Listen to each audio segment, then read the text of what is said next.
The big news this week in the UK is the King's speech, which King Charles delivered at the state opening of Parliament this Wednesday.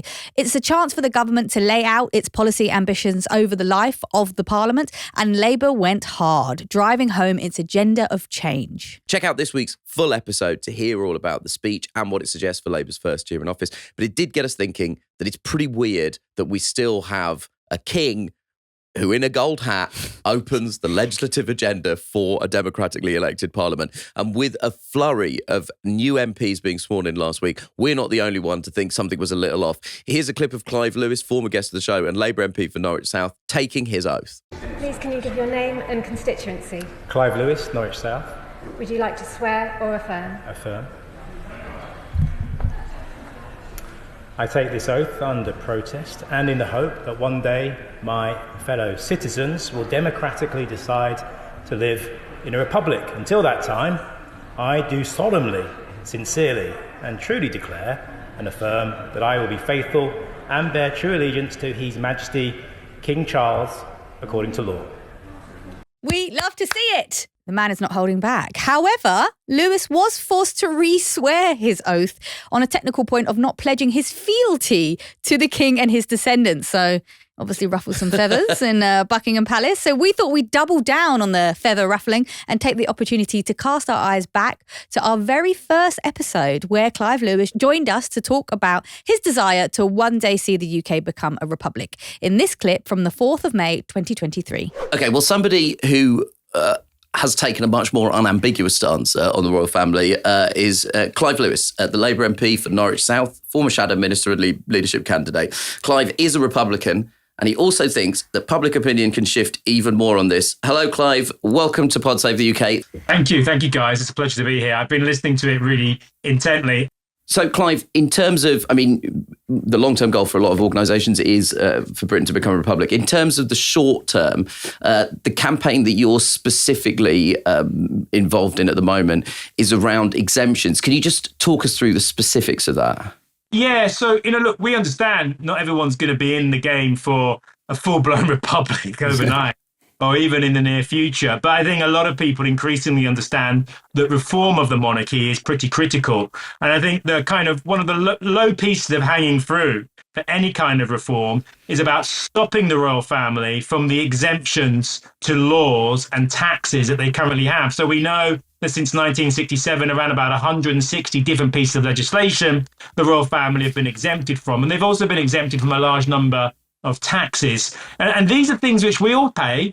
And we all have to abide by the law. And I think it's if you kind of break that, it's either a universal constant or it isn't.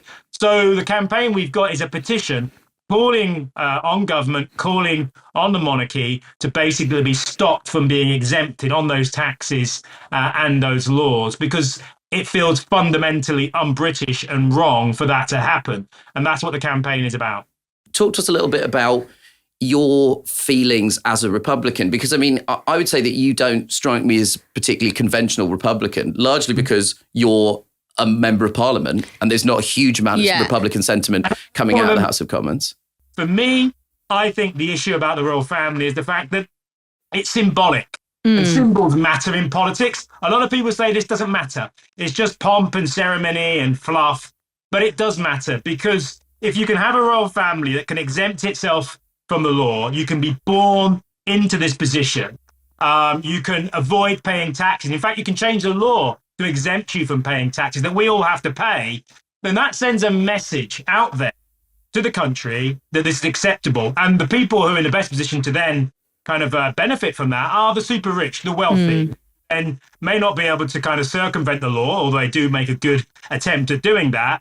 They can then say, well, do you know what? It's probably okay if we send our money offshore, if we don't pay our taxes, if we're able to lobby and get our way and be more powerful within our society. So it is important. It is symbolic.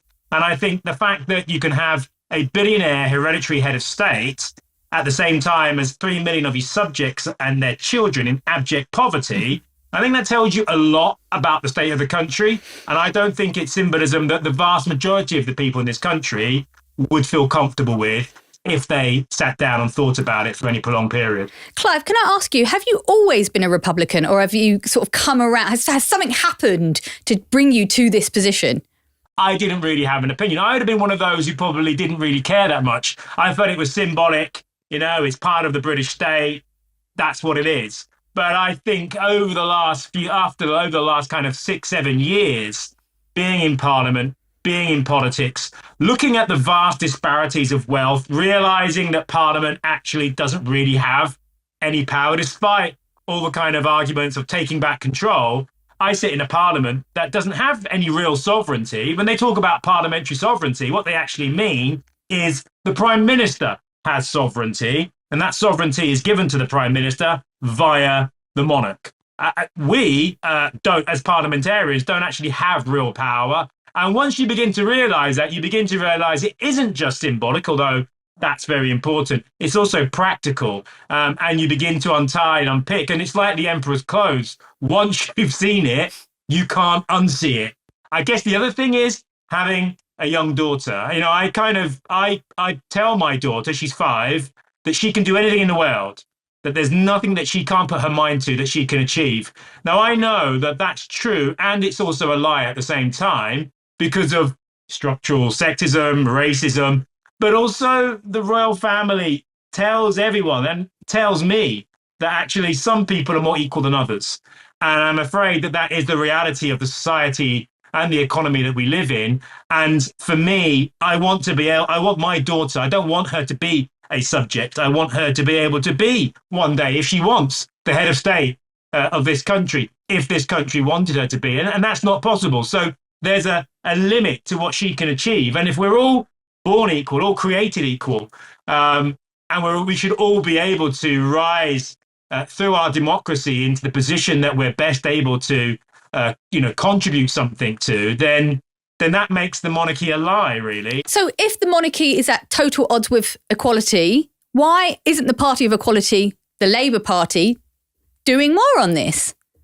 There is a sense that, if you talk about this, especially during the death of the Queen, there was a sense that this was off limits. You weren't allowed to talk about it. There was real peer pressure, real social pressure in terms of the kind of, massive bombardment that we saw from the BBC, from the political British establishment, basically saying, sit down, shut up, it's a change of monarch, you're going to like it. And those don't need to be quiet. You got told off, didn't you, Clive? I think if memory serves, I think you still spoke up anyway and got really told off.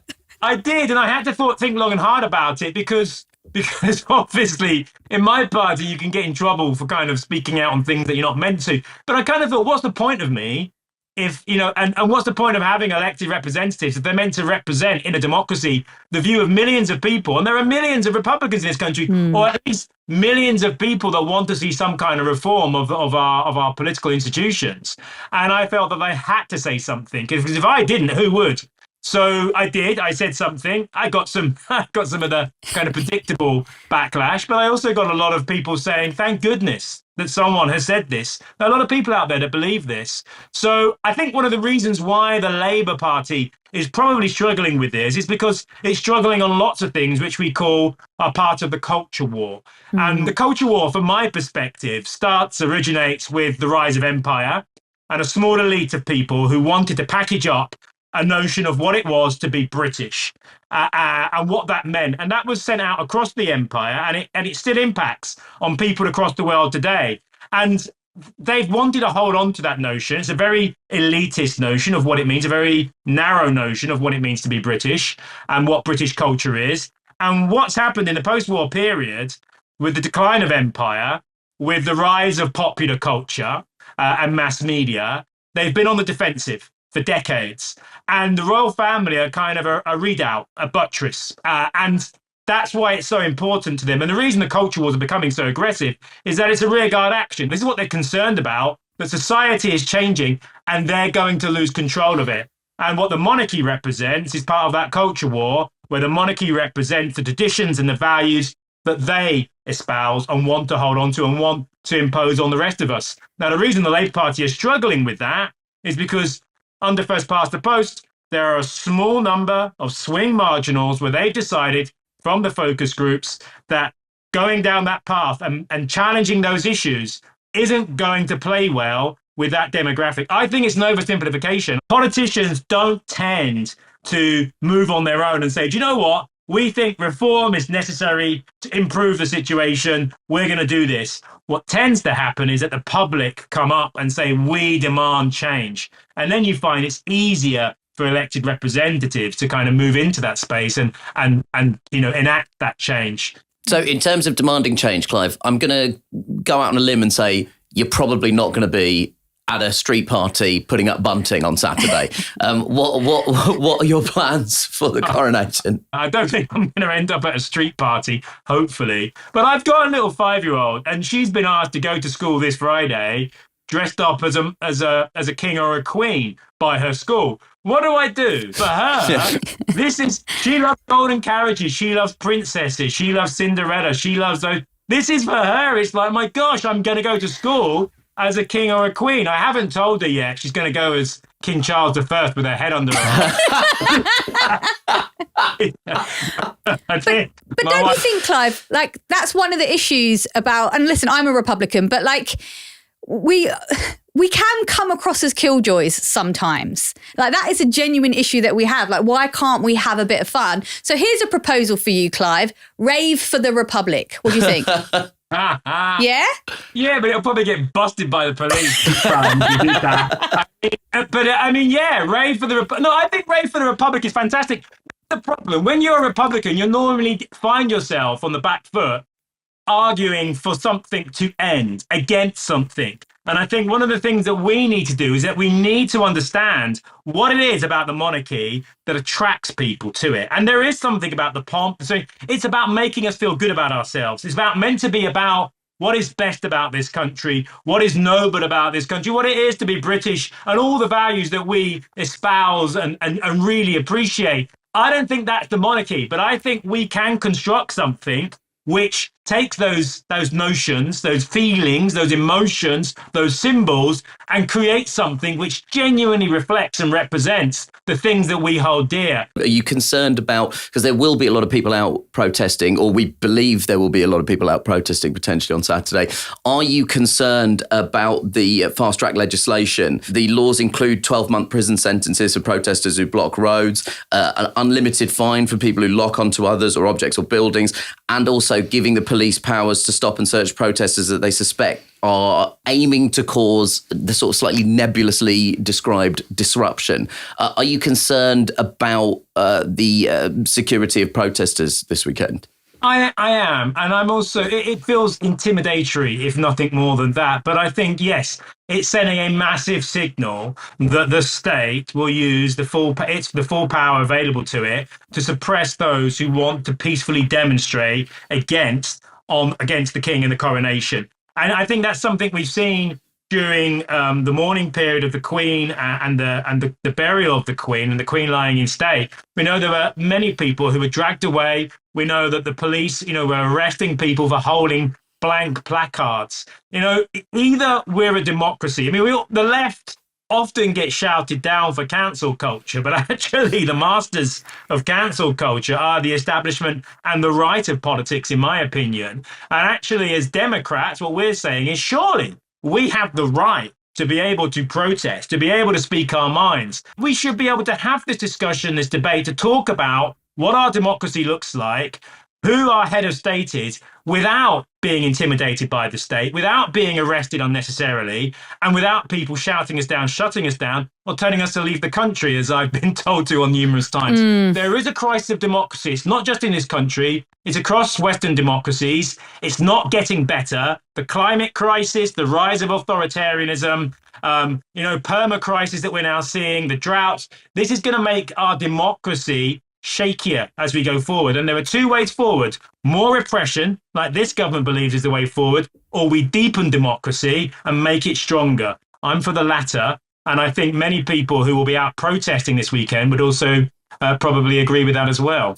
Well, Clive, I think if Rishi Sunak was here, he would say, Clive, you had me at more repression. Thank you so much for joining us, and have a wonderful time for no specific reason this weekend. thank you for joining us here on our new YouTube channel. Hit that subscribe button and ring the bell for notifications whenever we post new content. And don't be afraid to drop a comment down below to let us know what you think.